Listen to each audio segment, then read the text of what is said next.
أبي القاسم المصطفى محمد اللهم صل على محمد وآل محمد الله محمد.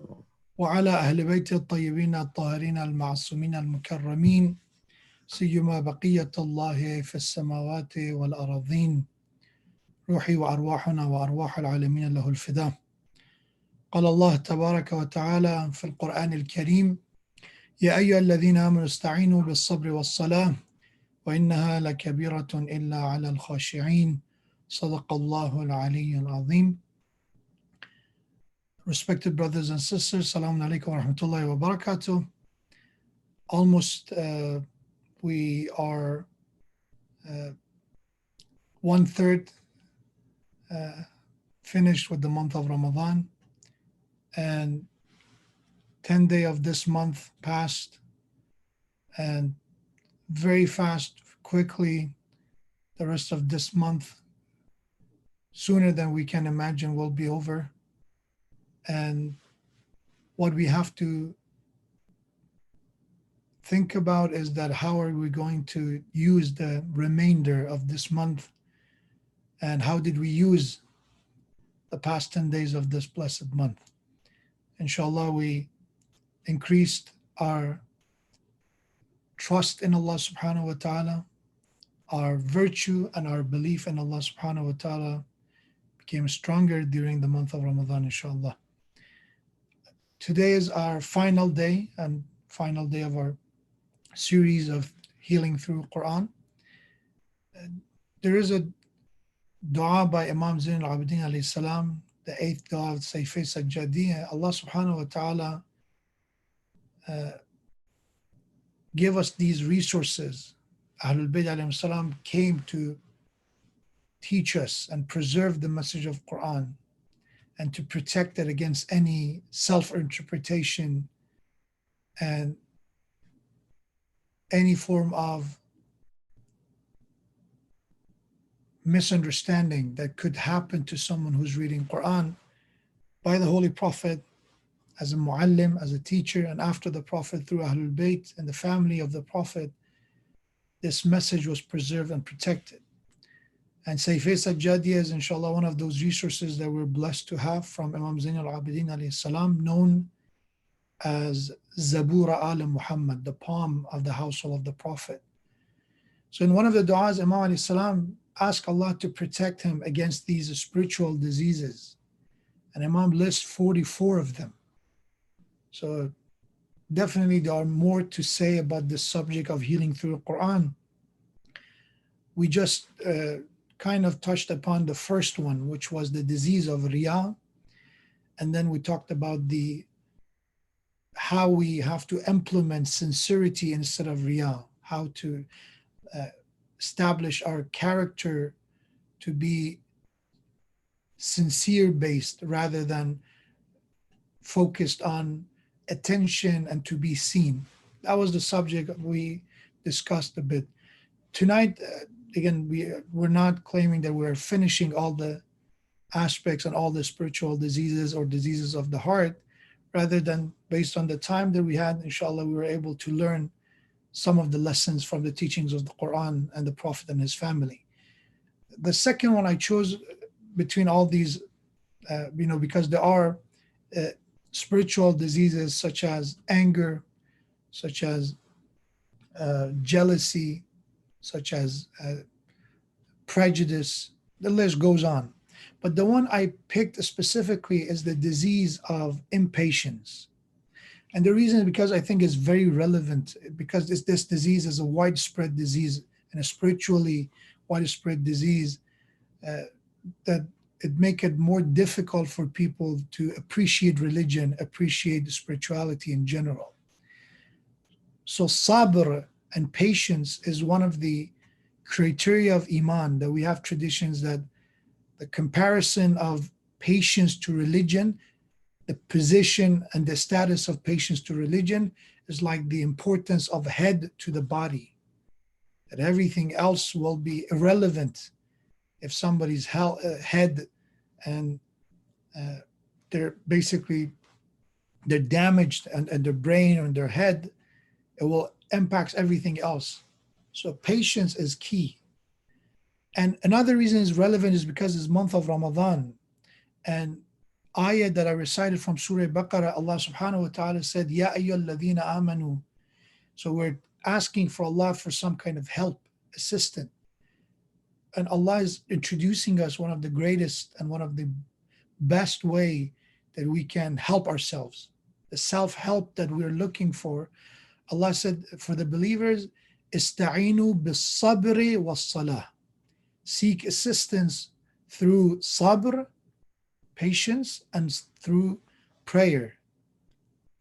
وَإِنَّهَا لَكَبِيرَةٌ إِلَّا عَلَى الْخَاشِعِينَ. In one ayah in Surah Baqarah, Allah said, indeed, these are very heavy, unbearable, the patience and prayer for everyone except those who are humble before God, except those who have this God-fearing heart. They are the one that prayers and sabr will be bearable and doable for them. But in the tafasir, they said what they mean by sabr in this part, placing it before even salah, namaz, and prayer, is fasting. So sabr and patience means fasting. So month of Ramadan is one form of exercising patience, is a way and method to combat impatience. And Allah also said, Ya ayyuhalladhina amanu ista'inu bis-sabri was-salah inna Allaha ma'as sabirin. The same, but Allah ends with, indeed, Allah is with those who are patient. So when we say the word patient, let's first define it, a very simple definition of patience. So there is no confusion over that. So the definition of patience, if you want to make it straightforward, this is what's been said in what we can say dictionaries, that define it as bearing pains or trials calmly without complaint, or being steadfast despite opposition, difficulty, or adversity. That's what patience is being defined as. And impatient is the lack or weakness of this ability, this endurance and ability to tolerate and handle difficulties. That's what is the opposite. And in Quran, the word is being used is jaza'. Jaza' is impatient. So that's why Quran, Allah subhanahu wa ta'ala in Quran said that وَيَدْعُ الْإِنسَانُ بِالشَّرِّ دُعَاءَهُ بِالْخَيْرِ وَكَانَ الْإِنسَانُ عَجُولًا. Allah said the same way human beings is asking and calling for good, they're also asking for evil, for wrong. And وَكَانَ الْإِنسَانُ عَجُولًا. Indeed, human beings is a creature that is over hastily. It's a creature that tend to be impatient. They want to rush. They want everything fast. They don't want to wait. That's one part of the nature. Another ayah in Surah Ma'arij, Allah said, "Inna al-insana khuliqa halu'a." Indeed, human beings were created halu'a. Halu'a in Arabic means this impatience and greed, that they're together. إِذَا مَسَّهُ الشَّرُّ جَزُوعًا وَإِذَا مَسَّهُ الْخَيْرُ مَنُوعًا. When they're touched by blessing, they become stingy. And once they're blessed, they are stingy. And once they're touched by some kind of misfortune, on some kind of calamity they face in life, jazua, they complain, and we can say that they are anxious when they are facing calamities. So that's why the subject for our today's discussion is regarding the importance of sabr. And because I said the relevance of that is fasting is being called sabr in Quran. And it is very important because we are living at the age of instant gratification. When we look at our behaviors, the way we behave and the way we act is one of the reasons goes to that, it's much easier to get what you want right away. And patience, there's comfort in our lives, without a doubt. But with this comfort, it not necessarily, it translates as peace and calm as well. To be comfortable and to be calm are not identical. Somebody could be comfortable and at the same time they are not in peace. Somebody could be in difficulty, but they could be at peace. As Imam al-Hussein alayhi salam, we have that in the day of Ashura, that's an example. That when they look at the face of Abu Abdullah al-Hussein, they could see that peace. When we have in the battles in the time of the Prophet sallallahu alaihi wasallam, the companions of the Prophet said if we would feel some kind of anxious, if we would feel anxious or stressed or even fearful, we would come and look at the face of the Prophet, how calm he was in the midst of the battle and the war. That would give us that sense of peace. So we have to know the importance of patience. We're living at the time that our children, the reason they're so addicted to games, could be video games, or their cell phones, is because of the instant gratification. They press a button and they see some result right away. They see this interaction, this constant cycle of what they want, with searching it in the internet, with shopping it right away. This impulsive behavior is getting more and more common. And this is, unfortunately, as we said in the Quran, is part of the nature. This is one of the flaws of the human being. And you may say, how is that possible to, because we have in the verses of Quran that Allah subhanahu wa ta'ala, فِطْرَةَ اللَّهِ الَّتِي فَطَرَ النَّاسَ عَلَيْهَا, our nature is good. That we are, وَنَفَخْتُ فِيهِ مِنْ رُوحِي, Allah blessed us and blew into a human being's existence from his own soul. How is that possible that we are also have these imperfections? Yes, that's the way. These two opposite forces within us, that as Quran said, فَأَلْهَمَهَا فُجُورَهَا وَتَقْوَاهَا. We created human beings. We gave them this ability to have inclination toward good, but at the same time, if they're not letting the right side take over, if they let their desires take over, they will have inclination and attraction toward evil, toward corruption. So it's always about both. It's about that balance, that which one we let to take charge and control our actions and our decisions. So we have good qualities, we have reason, but at the same time, our nafs have that ability to also push us toward impatience, imperfection as well. Inna nafsa la'ammaratun bisu. That's one ayah, that we have part of this nafs, this part of this ego and the nature that pushes us, encourages us toward wrong. And then we have nahan nafsa anil hawa. The same nafs has a layer and has an aspect that it forbids us from committing, from submitting to our desires. The decision is ours to let which side take over, which side win. So speaking of instant gratification, we're living at the age and time that, if you want to read a book, you don't even have to shop. You can just, pick up your Kindle and order right away. If you need some food, you order. And then we see that our children, when you ask them to wait, to stand in line, and how sometimes we see the road rage, it shows itself impatient. It shows itself in different forms, from our children throwing a tantrum when we are with them in the store or in the market or in the mall, and they're literally throwing a tantrum, asking for something, to buy something for them. Or it could be us stuck in traffic, pulling our hair and being frustrated with that. Or it could be our marriage, that we're impatient toward, again, the ups and downs that comes with living with someone else, especially it could be your family. There are ups and downs. So there are impatience that we face in life. But the traditions of Ahlul Bayt alayhimus salam, sabr is considered one of the essential parts of Iman. As I said, they compare it to head to the body, that for its significance and its importance, is like head to the body. That's how sabr and patience is critical. And not only that, it's also even in the studies today, they find out that how important patience is, even in how we raise our children, about their academics performances, about their, their physical well-being, their mental well-being.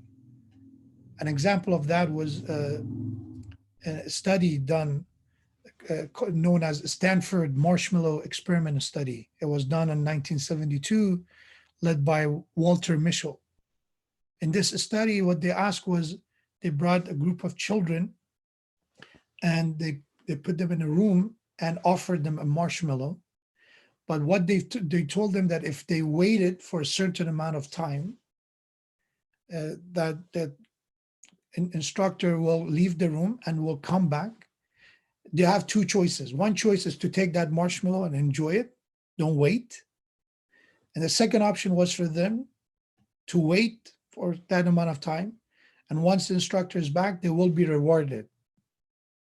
They will be rewarded with an extra marshmallow or with pretzel, or which one that, one of them that they like to choose. So at the end of that study, what they've done is to see that those children that they chose to wait to get the reward, the extra marshmallow, what's known as delayed gratification. So one was instant gratification and one was delayed. Those later on, years later, they went back to same and basically follow up with the same children after they grew up. And they found out that they were doing better. Those children that they waited and did not take the marshmallow right away, because they expressed some form of patience and ability to wait and this delayed gratification, they end up, in their future, they tend to be more successful. Academically, they were doing better. They were less physically, when it comes to their well-being, they were doing better from the weight and everything else, things that are measurable. And even when it came to their ability to interact and their social skills, they were doing better. So from every aspect you can imagine, mentally, socially, academically, those children that they had some form of patience and sabr, that delayed gratification, they were doing better. So even the studies are in favor of teaching ourselves and our children the importance of patience. And this impatience, this lack of tolerance, lack of endurance, considered to be a negative, even in a behavioral studies. So it is important for us, inshallah, spiritually also think about how important and how significant sabr is to our lives, to our spiritual well-being. And at the same time, remember that there are different forms of patience. One thing I want you to know, the difference between sabr and hilm, because they're being translated both in English.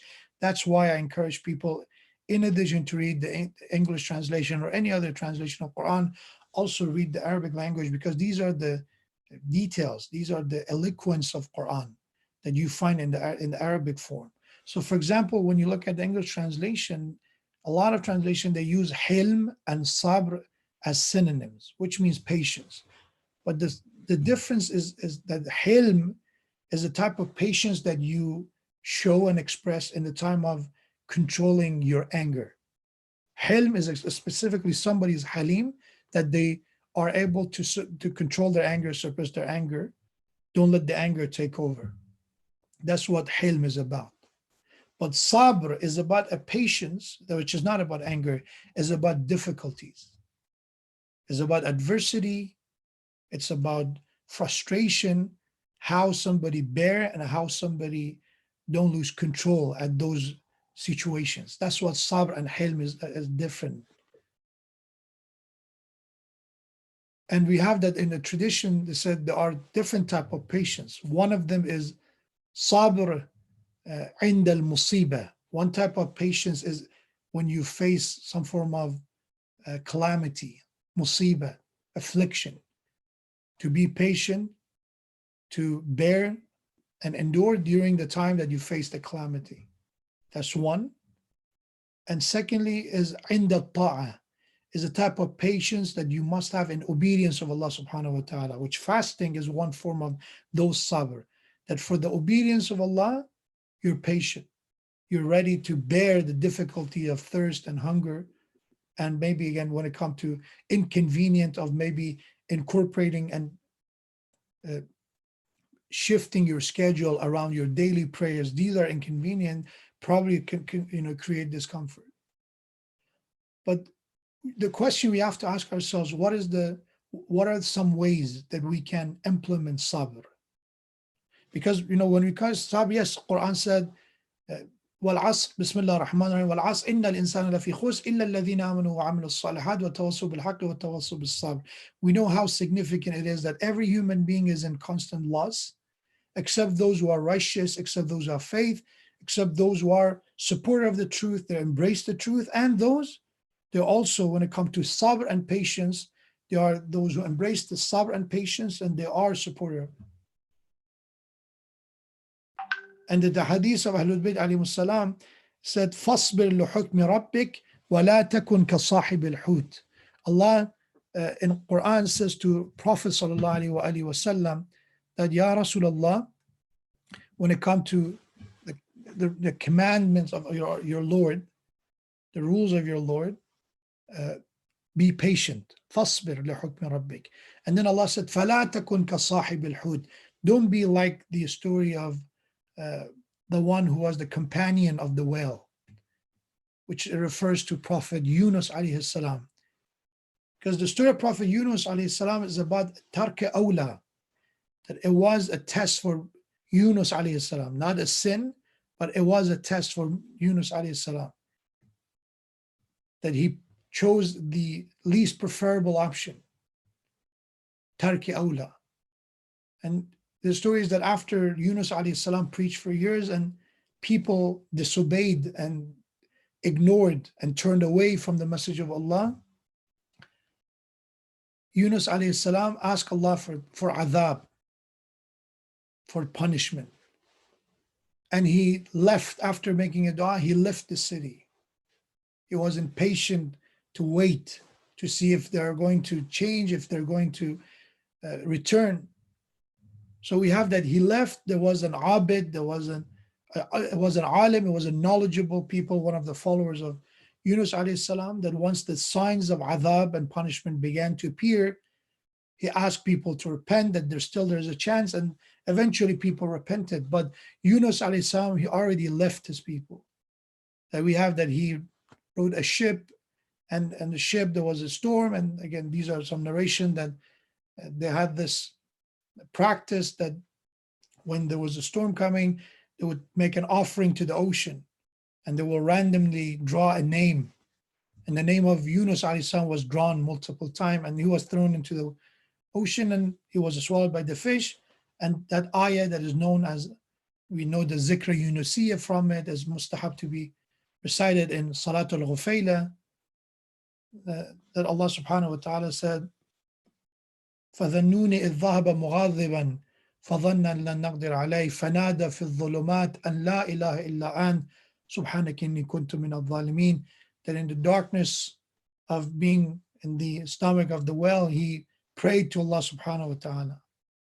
He asked Allah subhanahu wa ta'ala to be forgiven for his impatience. So Allah is asking Prophet, don't be impatient. And Rasulullah is the resemblance of patience with his people. فَاصْبِرْ عَلَى مَا يَقُولُونَ. Be patient toward the commandment of Allah subhanahu wa ta'ala, and be patient with people's turning away and kufr and disbelief. Be patient with that. Second, be patient about what they say, about their ridicule, about their mocking, about their hurtful comments. And third, وَاصْبِرْ نَفْسَكَ مَعَ الَّذِينَ يَدْعُونَ رَبَّهُمْ بِالْغَدَاةِ وَالْعَشِيِّ.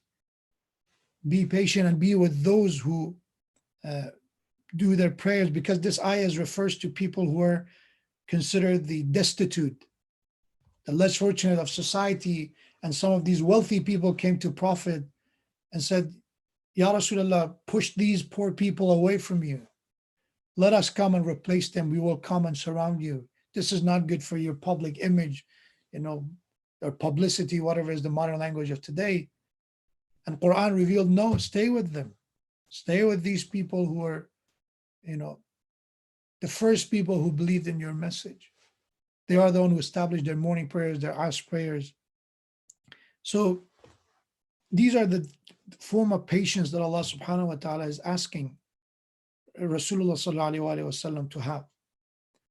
The question we have to ask ourselves, how to implement those, what we consider ways to create patience. Step number one, in order to be more patient, to increase our patience, is to understand that uncomfortable is not equal intolerable.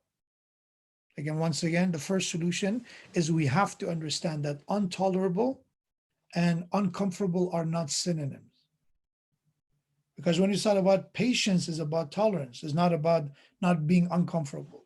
To be patient, sometimes it means to be uncomfortable. It is not easy, but at the same time, it is doable. It is achievable. Because Quran said, لَقَدْ خَلَقْنَا الْإِنسَانَ فِي كَبَدٍ. Indeed, human beings were created with this difficulty, with this way to face difficulty in life. From difficulty of learning, difficulty of, exercising, difficulty of spiritually, financially doing better. Each of them have their own obstacles. So that's step number one. We have to know that discomfort is part of dunya. But through discomfort, through challenges and difficulties, that we will grow, we will be better. So we cannot escape reality. That's why when people ask me, is there a dua for me to read on the night of my test and replace that I should not study as hard? No, that's no, there are du'as that it helps you when you study, before studying and all that, but don't look for shortcuts in that way. There are du'as to remember Allah while you're studying. There's literally du'a for studying, mutali'ah, or for study, but there is no replacement. There is no alternative that, okay, make this, 10 minutes or 5 minutes du'a, and then you don't have to study for 1 week or 10 hours, depending on what kind of test you have.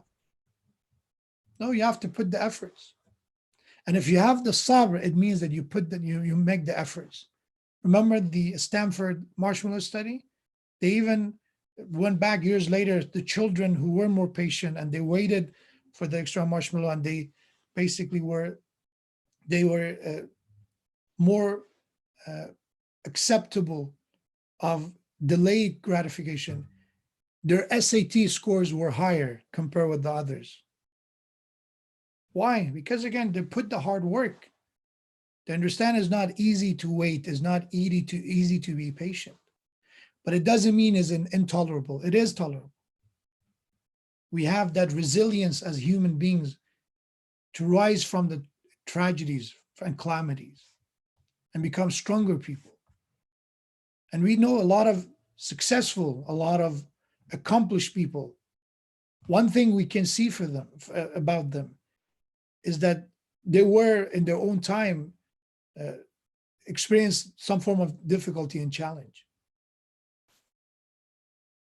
About Edison, has been said that when he was a child, he was labeled as incapable of learning. A lot of other well-known scholars later on, they confessed that when they were younger, because of, maybe they were not familiar with the conventional way of learning, or it didn't work for them, the system, the method, they were labeled as ignorant, and so many other, demeaning labels. But through being steadfast, through resilience, they were able to learn, they were able to find the right place in the scientific world and community. There is a scholar, Muslim scholar known as Abu Ja'rana. It's a very famous Muslim scholar. And the title, the Ja'ran, is a type of insect.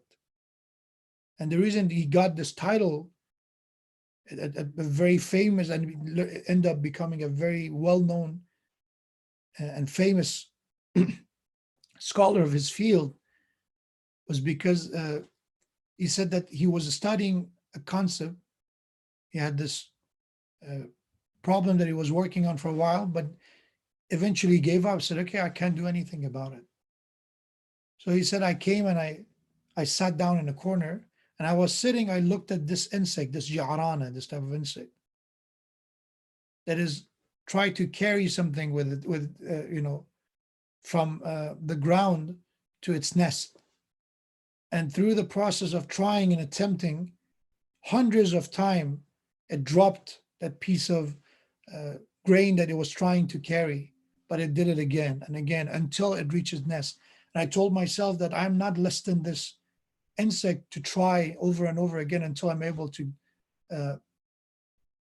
solve and find answers.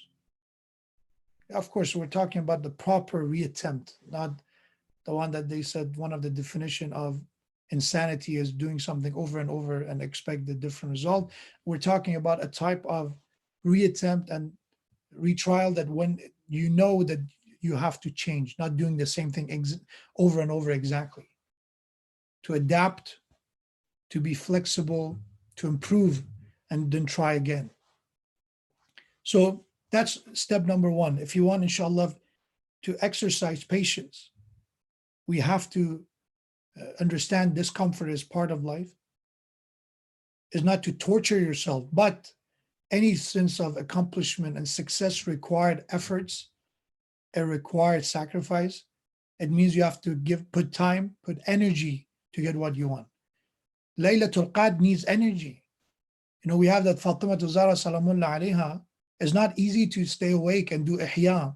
Yes, it is for awakening of the soul, but it is about awakening of the heart, but eyes have to be awake at that night as well.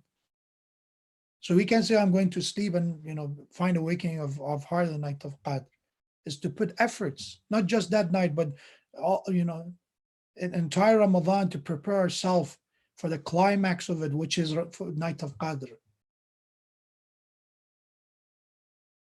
And we have the Fatima Zahra Salamullah alayha, because she wanted her children, her family to be blessed from the blessing of Ramadan.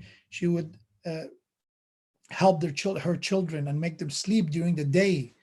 So for night, they will be ready to stay awake. So it requires efforts. It requires that go through a bit of discomfort. Just bearable amount. لا يكلف الله نفسا إلا وسعها. We have to understand how much we can push ourselves. That's number one. Second one, in the path of improving patience, increasing our patience, it is important to know that instant gratification is addictive.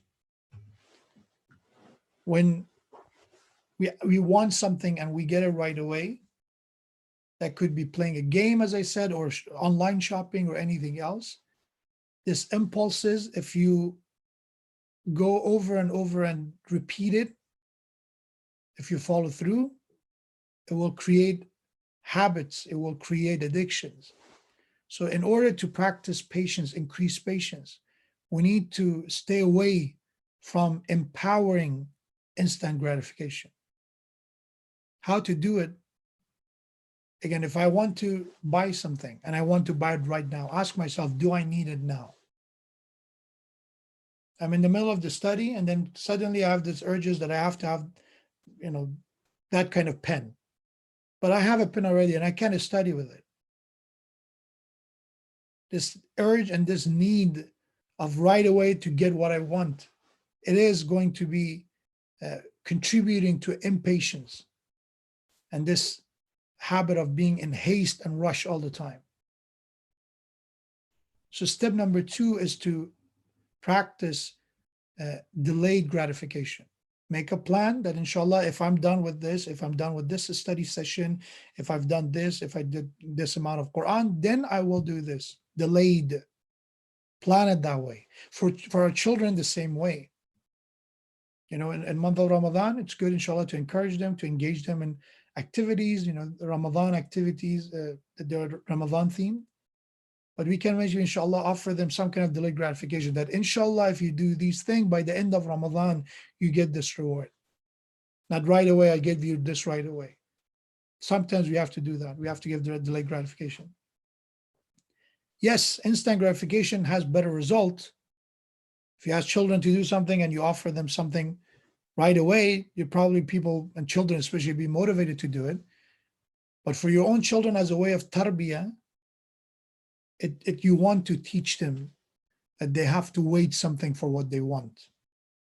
People ask me about, should I buy a cell phone for my child, for my teenager son or daughter? And I ask him, why you want to buy it? Do they need a phone? Because right now, a phone is a very powerful computer, a cell phone. And they can do things with it that probably a lot of adults don't know how to use it. So we have to know if they're ready, if they know how to use it, and why they're getting it. Is it because of everybody else is doing it? Or I want it, and this thirst and this need and crave of wanting something? Or is more than that? As believers, inshallah, we have to understand the importance of why we say or we want something and what we want it for. The purpose should be important. We can't say, I just want it because I want it. We end up having people who purchase, a lot of stuff, and they put in their closets, so many things that we don't even know why we have them. Is there a use for them or not? So that's step number 2, to practice delayed gratification, to plan. And if you have some urges, don't submit to our urges right away. Rather than with our nafs, we have to be gentle, by the way. That's why we have in dua, we have in narration, when it comes to dua, don't push yourself to a degree that you hate prayers, especially mustahabbat.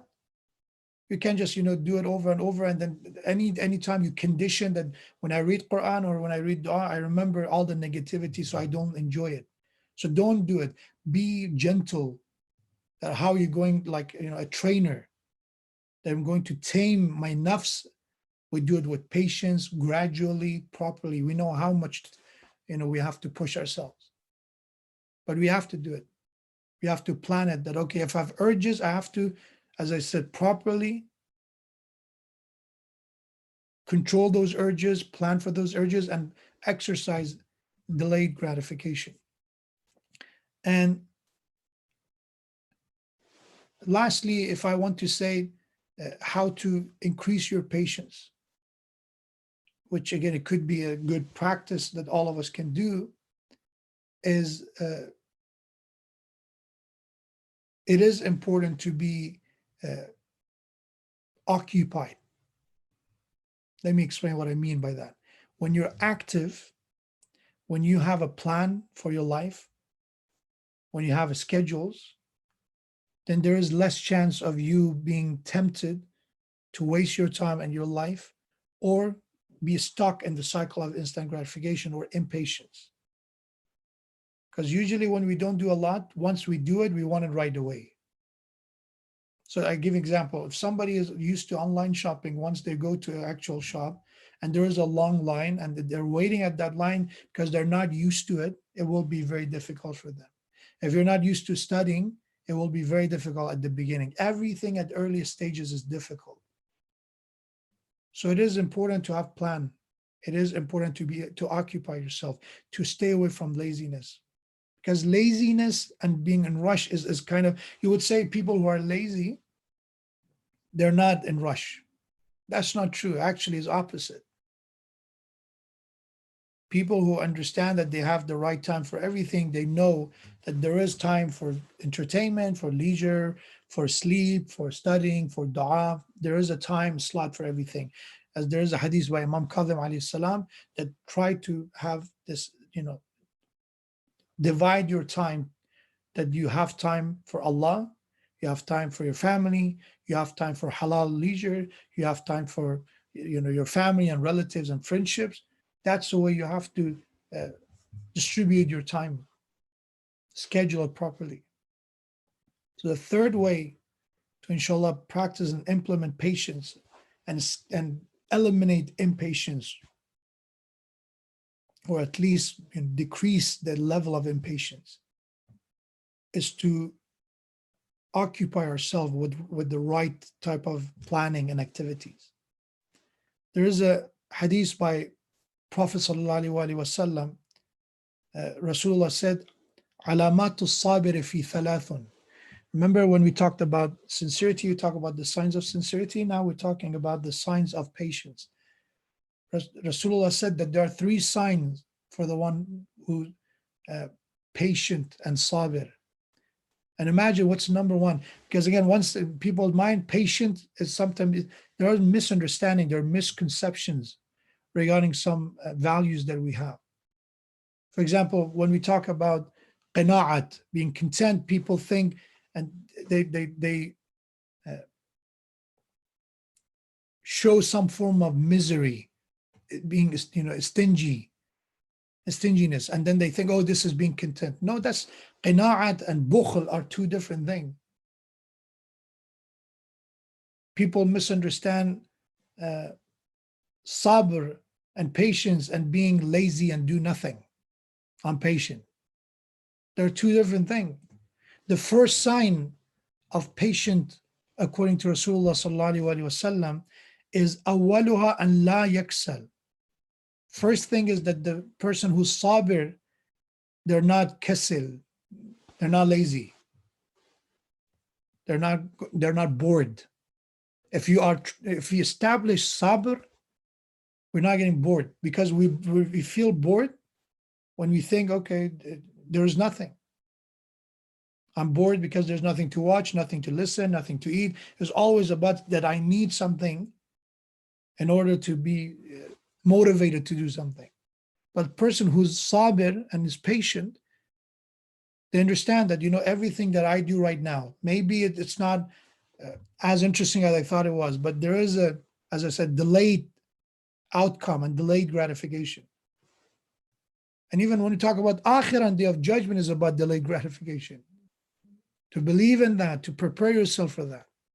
So that's number one. Sabir is not kasil, is not lazy, is active, is not looking for short-term achievement. It's looking about long-term achievement, big pictures, big plans.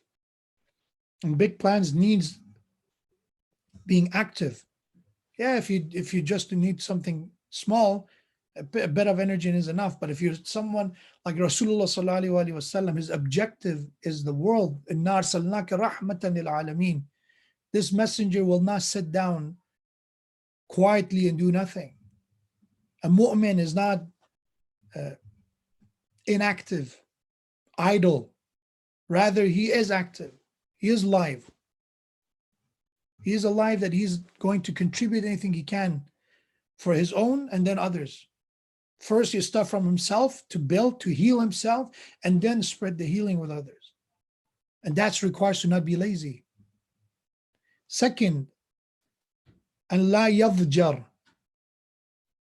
A mu'min, a sabur mu'min, a patient person, if someone that they don't express dhajr. Yadjar and dhaj is about unhappiness, complain. A sabir is somebody that you don't see them, that as soon as you say, how are you doing, they start complaining and complaining. Rather, that remember that there's so much blessing to be grateful for. Especially right now in quarantine, a lot of people, now we appreciate mundane tasks and activities. That's a sabir's perception and perspective. And lastly, Allah yashku min rabbihi azza wa jal. The third sign of a sabir is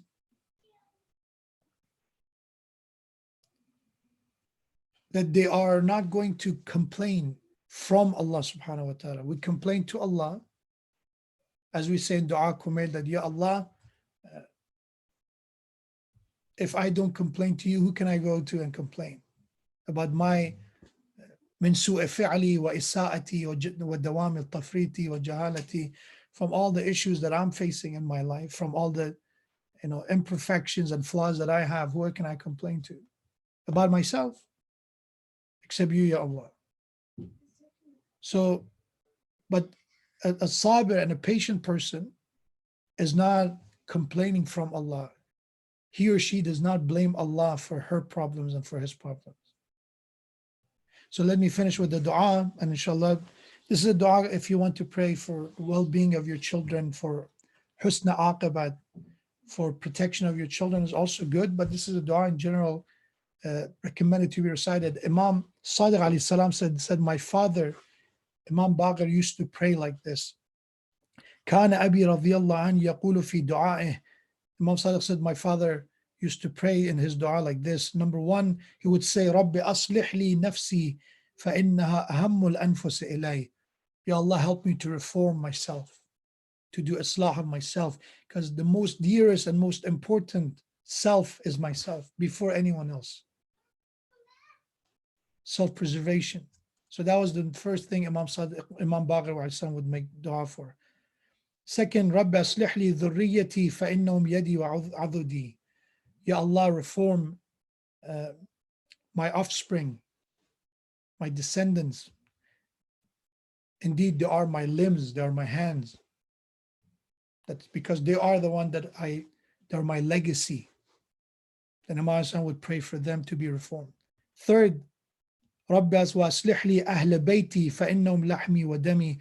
My Lord, reform my family, my household, my relatives, my siblings, my parents, everyone else, from my Ahl Bayt, from my household, because indeed they are my blood and flesh. They are part of me. And lastly, Imam Baqir with dua, رب أصلح لي جماعة إخوتي وأخواتي ومحبتي. Ya Allah, reform, my friends, my brothers and sisters in Iman, my companions. And then Imam said, فَإِنَّ صَلَاحَهُمْ صَلَاحِي. Because their righteousness, their reformation is my reformation. May Allah subhanahu wa ta'ala, by the honor of Quran, give us the tawfiq to use what we learn from these sessions from Quran, from Ahlul Bayt, for healing ourselves, our spiritual flaws and illnesses through the light of Quran and through the light of the Prophet's message and the Prophet's family. May Allah subhanahu wa ta'ala grant us the tawfiq to experience the night of Qadr the way that is worthy, and inshallah to find the true meaning of awakening, ihya, and awakening of the heart in the night of Qadr and in the month of Ramadan, inshallah. Assalamu alaikum wa rahmatullahi wa barakatuh. Jazakallah, Shaykh Ahmad Modarress. Just for the viewers, tonight was the fifth and the last lecture of Ramadan for Shaykh Ahmad Modarress. On behalf of the Islamic Center of Moment and the Dallas Moment community, would like to thank you from the bottom of heart, for accepting our invitation and giving us the opportunity to benefit from your knowledge and experience. And inshallah, when things normalize, we hope to that you will give us the opportunity to host you at Islamic Center of Moment for a longer time, inshallah, so we can Thank you so much for having me. Please, inshallah, keep everyone in your du'as and keep me in your du'as. Thank you for the opportunity. Allah. Thank you. Jazakallah, Shaykh. Jazakallah. With that, I will switch over to San Rafri uncle. Time Would like Assalamu alaikum, uncle. It's Maghrib time already, Jan. I think we just have 1 minute left. It will be hard. We can Yes, I think we can probably reschedule this. That's not a problem. Yeah, I think that will be better, inshallah. Okay, sure, inshallah. Assalamu Jazakallah, uncle, for your recitation. May Allah accept your efforts and prolong your life. Inshallah, give you help. Inshallah, ilahi ameen. Viewers, just a reminder, from tomorrow, inshallah, we will have Yasin. will be joining us for the next 5 days. And after that, for the last 15 days of Ramadan, we will have Maulana Muhammad Beg, who will be addressing the Mu'mineen in English. But Muhammad Salawat. Assalamu alaikum. Thank you for joining our YouTube channel and our transmission. Khudafis.